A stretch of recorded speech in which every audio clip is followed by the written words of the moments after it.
Welcome on my first step ever. I'm so excited that we are now racing for the 100th episode of my first step ever. And so far, we have had the opportunity to speak with global speakers, keynote speakers, CEOs, and employees, and also people who have been so successful in their life and they've made something and carved a niche out for themselves.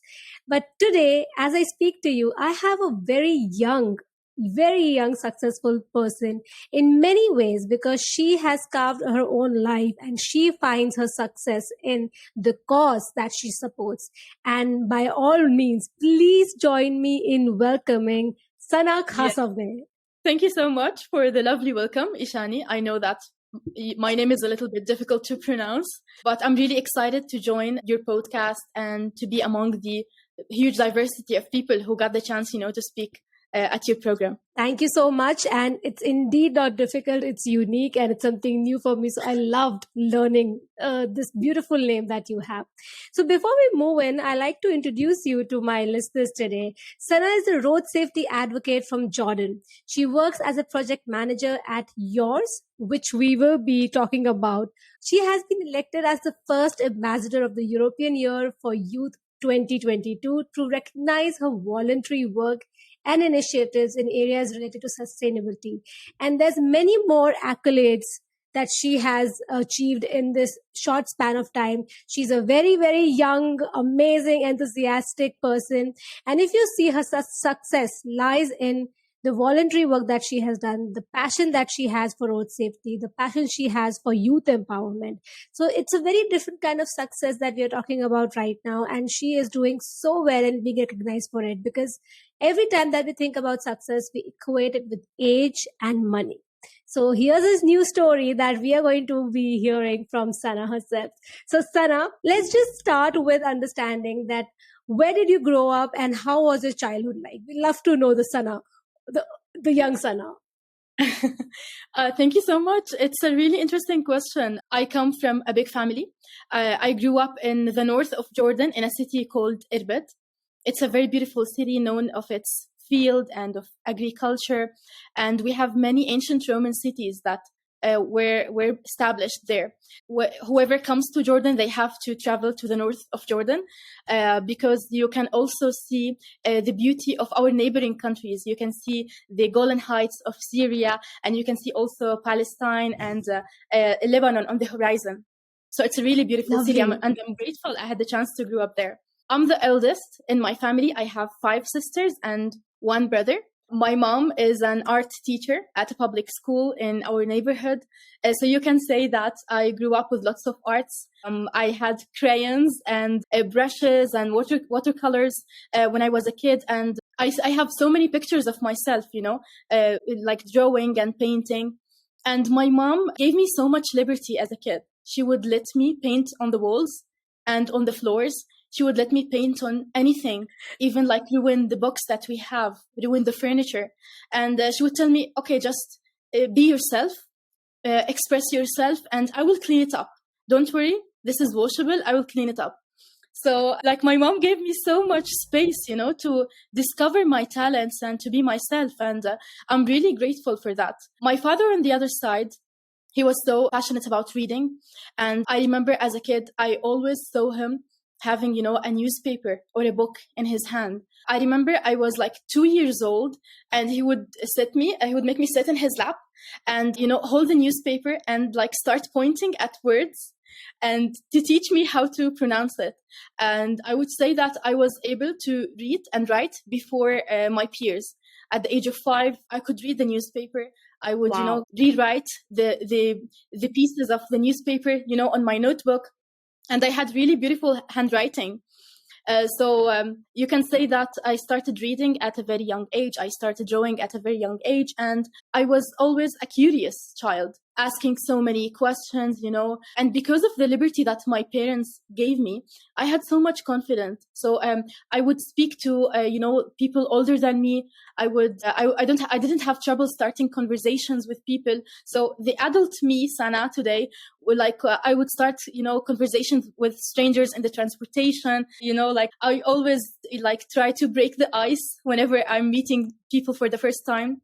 And I would say that this made me, like explore the world differently and not to be fearful of anything, because behind a conversation with any random person, there can be an opportunity and there can be something that you don't know about. And by listening to people and by meeting people and hearing how they see the world, seeing their perspective, you can learn a lot. And this kind of knowledge is not something that you can find in books or that you can find easily. It's something that I really treasure. I think you are very, very mature and you have great insight, given that you are so young. And I think what you've just mentioned, that you had the liberty to, just express yourself, that is the key for anyone to grow without a fear. And that I can feel the way that you're speaking about what you like, what you're passionate about, and it all kind of dials down and kind of goes back to your roots, that how you grew up, what was your mindset. And it's the most lovely thing that I've heard whenever I've asked anyone the question, what was your mindset, how did you grow up? So something very refreshing that I'm hearing. Very, very interesting take that you could start reading and writing way before your peers could. And these two things are so important in life for us, for our soul to grow, because reading, adding to your knowledge, and beyond that, talking to people. And as you very, very, very nicely mentioned, that behind every conversation is an opportunity.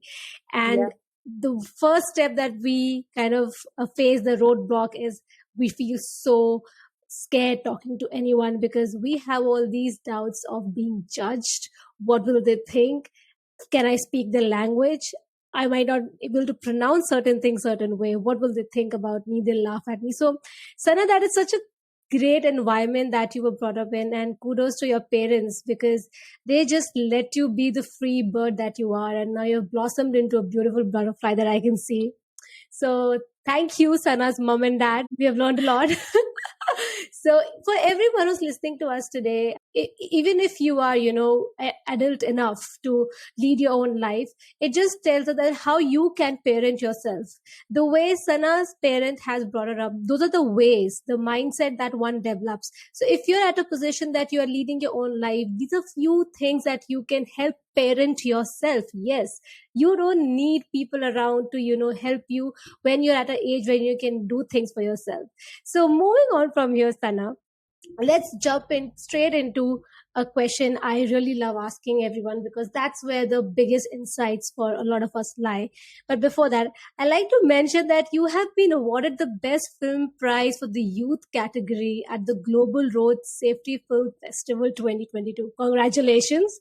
That Thank is you. really interesting. So I see that you work in the space of youth empowerment and specifically road safety, and you are very vocal about it, and you're using very different mediums to get that message across. But before we come to that, I like to ask that what was the biggest failure that you faced so far in your life, and did that ever impact you? If yes, how did you cope up with it?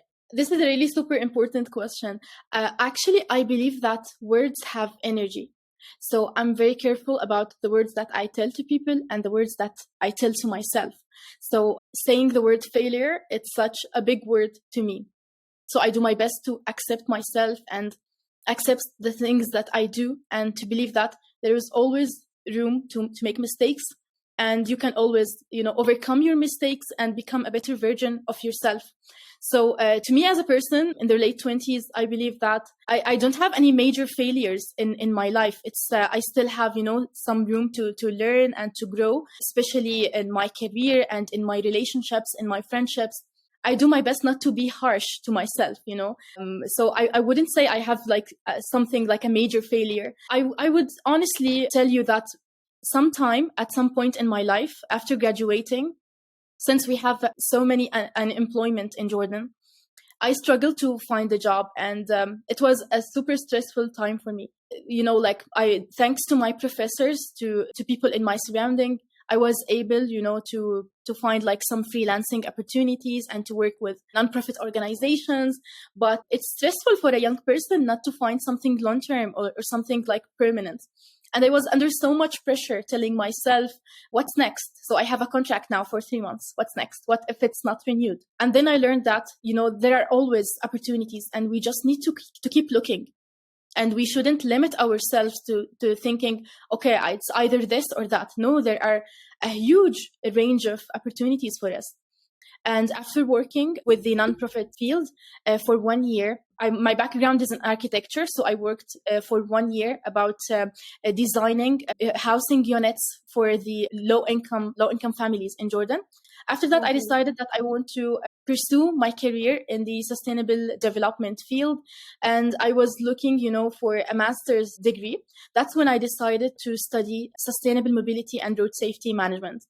And a lot of people thought that this is very far away from your field. Like you're an architect, you're more into design, designing buildings, cities. But why would you take this career shift and decide to go for something new?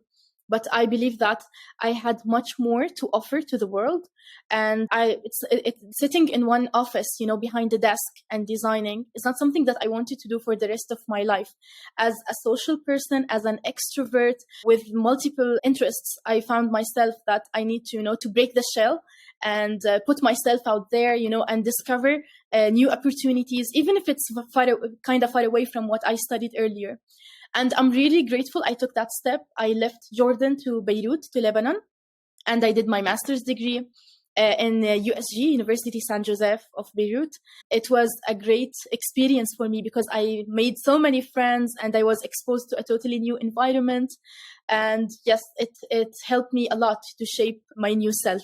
Incredible. I was so engrossed in what you were saying, not just because of the content that you're giving us out here, the essence of what you're sharing. It's also, you are very eloquent and you speak so well. It's a pleasure to listen to you and how you describe your emotions and feelings. So thank you first of all for sharing that. And very interesting thing that you mentioned, that words have energy and how you use something is very important. And that's why failure is something that you don't keep in your dictionary, and you use words as mistakes so that you can always improve it. So that's a great takeaway for me. Thank you so much for sharing that. And for everyone who's listening to us today, I think you can see that I'm sure you are at a certain age that you are also feeling the same feelings that Sana had, that if you don't get a job, what would you do? You are more than what you really get, but then also you have to think about the opportunities that you can create, because everything lies within you. And it takes a really long time for some people, maybe less time, to realize that what they are really good at or how they can utilize their strengths to help impact other people's life positively. So Sana, as you mentioned that you thought of taking the other route and change your career path quite, I would say, a bit more like a 180-degree turn. So from there, when you took that turn to study road safety and mobility and sustainability, very, very noble thought.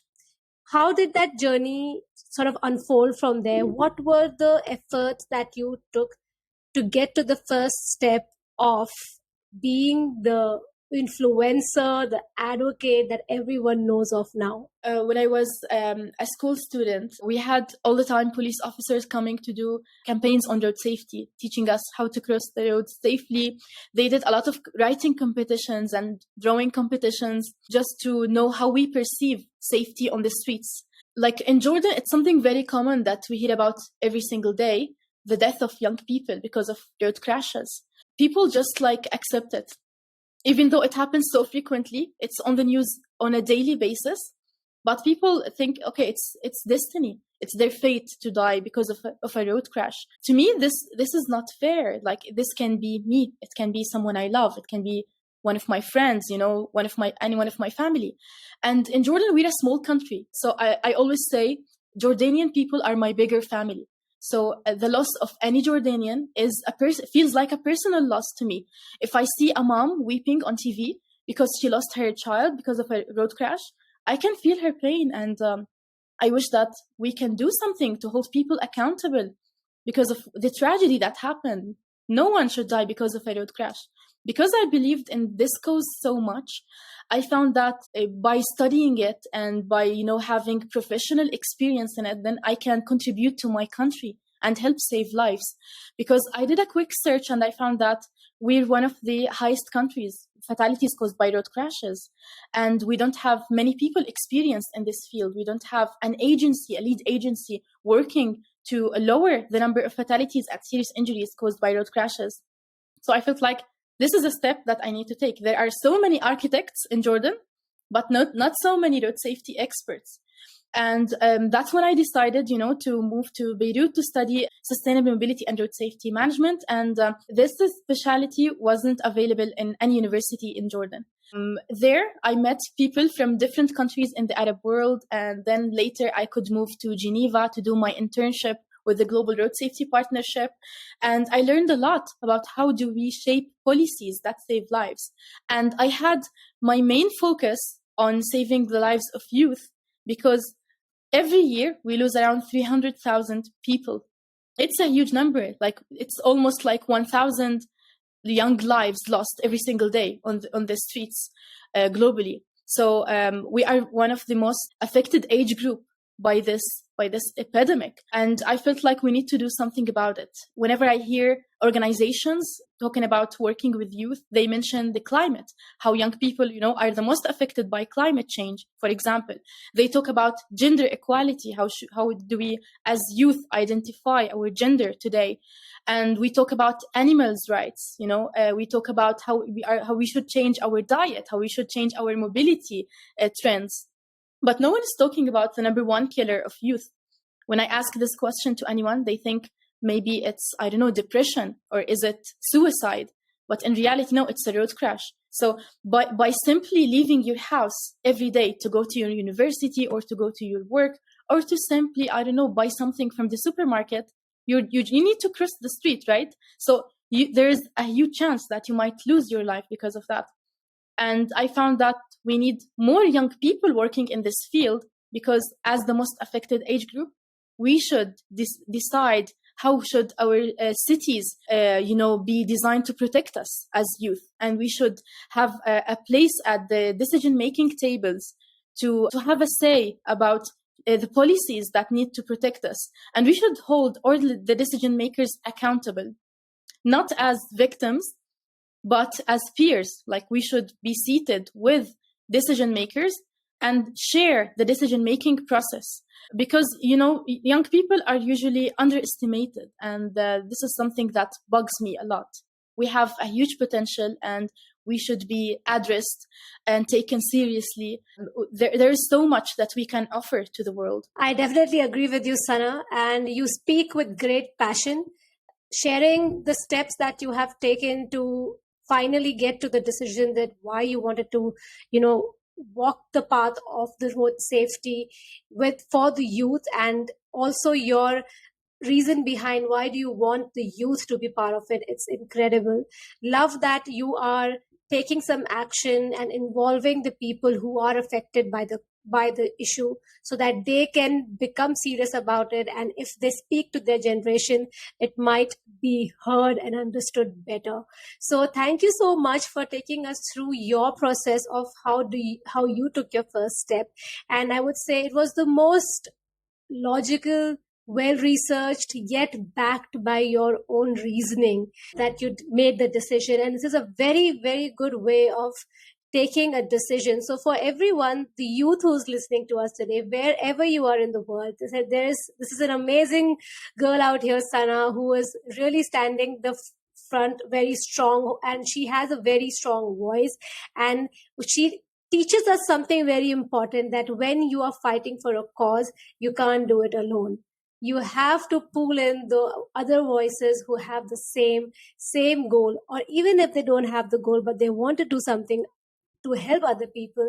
You can give them a goal. You can give them a hope. So thank you, Sana, for being on my first step. You are such an amazing person, a beautiful person to speak to. I think, grown to like you so much just in few minutes. I would love to chat with you even more. So Sana, thank you so much for being your real self, taking us through your journey. I have definitely learned a lot. I would really like to understand that if there's one thing that you can tell our listeners today, if they're stuck somewhere in their life, what is the one thing that they can do so that they take some action towards the goal that they Mhm. really want to? They should believe in themselves. Always believe in yourself. And there's a quote that I like so much by Gibran Khalil Gibran. It says, "Lust to comfort murders the passion of the soul." So never have a great idea and just sit in your place expecting that it will implement itself. This will not happen. You should, if you have great ideas, if you want to change your life, if you want to work in X organization, if you want to work for X company, it's something doable. You need to take action. You need to start taking action. You need to learn from people in your field. There's always someone better than you.